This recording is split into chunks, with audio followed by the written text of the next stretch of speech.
প্রকাশ্য দিবালোকে ছিনতাইয়ের ঘটনা ঘটল কোচবিহারে। পাকড়াও এক ছিনতাইকারী। ঘটনাটি ঘটেছে কোচবিহার শহরের বিবেকানন্দ স্ট্রিট সংলগ্ন এলাকায়। জানা গেছে শনিবার বিকেলে একটি টোটোতে কয়েকজন মহিলা পিলখানার দিকে যাচ্ছিল। হঠাৎ একটি বাইকে দুই যুবক এসে ওই টোটোতে থাকা মহিলাদের হাত থেকে ব্যাগ ও মোবাইল ফোন ছিনতাই করে নিয়ে চলে যায়।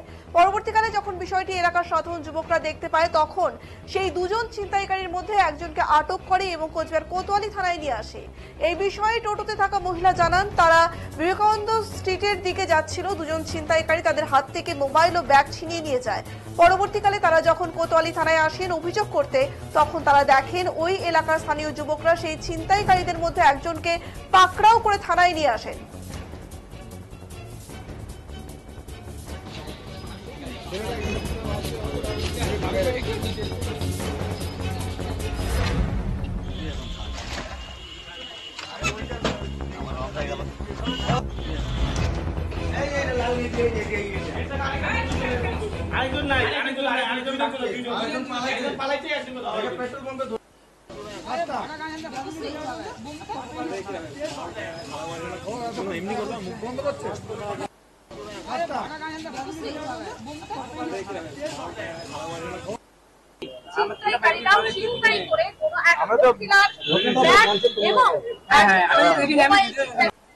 করে বাড়ি ফিরছিলাম বিবেকানন্দ স্ট্রিট বকুলতলা মন্দিরে। তখনই আমার রুমের সামনে থেকে, প্রায় মন্দিরের সামনে থেকেই দুটো ছেলে বাইকে করে এসে আমার পার্স আর আমার ফোন ছিনতাই করে নিয়ে চলে যায়। আমি টোটোতে ছিলাম, চলন্ত টোটো থেকে ছিনতাই করে নিয়ে যায়। তারপর টোটো থেকে কিছুক্ষণ ফলো করার পর ওদের পাওয়া যায় না। আমি সঙ্গে সঙ্গে থানায় আসি।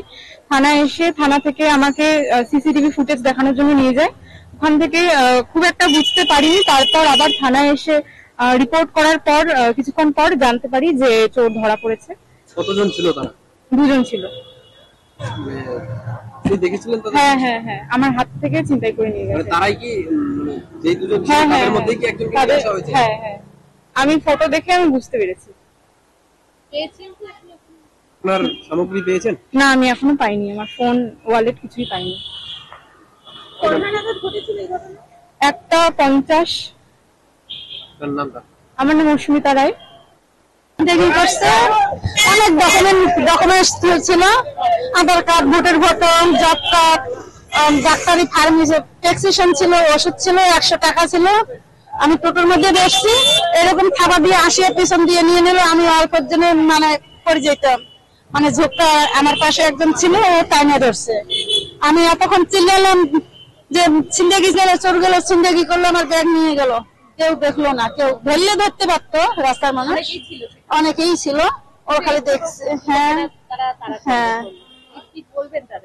হ্যাঁ, না পাওয়া যায় না, এখন তো চোর ধরছে।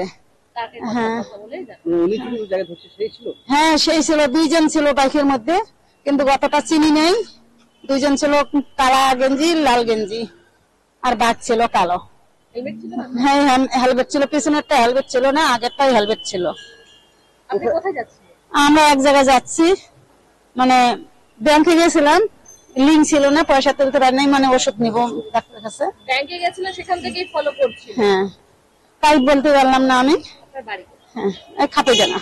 খাপাইডাঙ্গাই যাচ্ছিলেন? হ্যাঁ, না খাপাইডাঙ্গা থেকে কুচবিহারে যাচ্ছি আর কি, এক জায়গায় যাচ্ছি।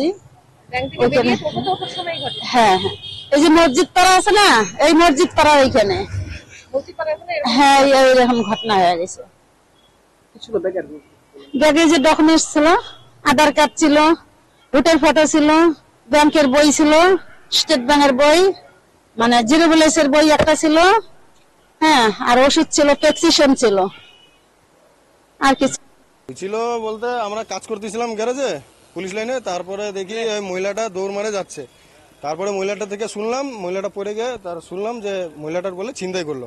তা ওই আমরা কাজকর্ম ছাইড়ে ওইভাবে এই বাইকওয়ালার পিছনে দৌড়াইছি।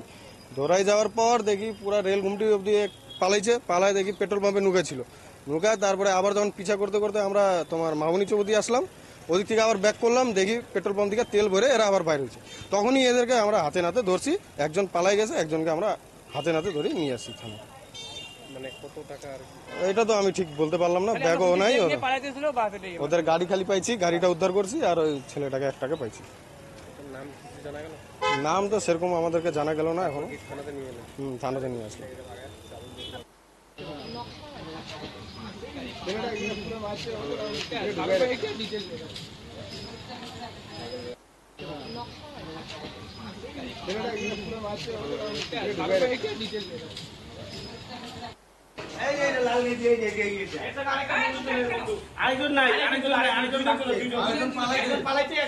পেট্রোল পাম্পে ধরছি।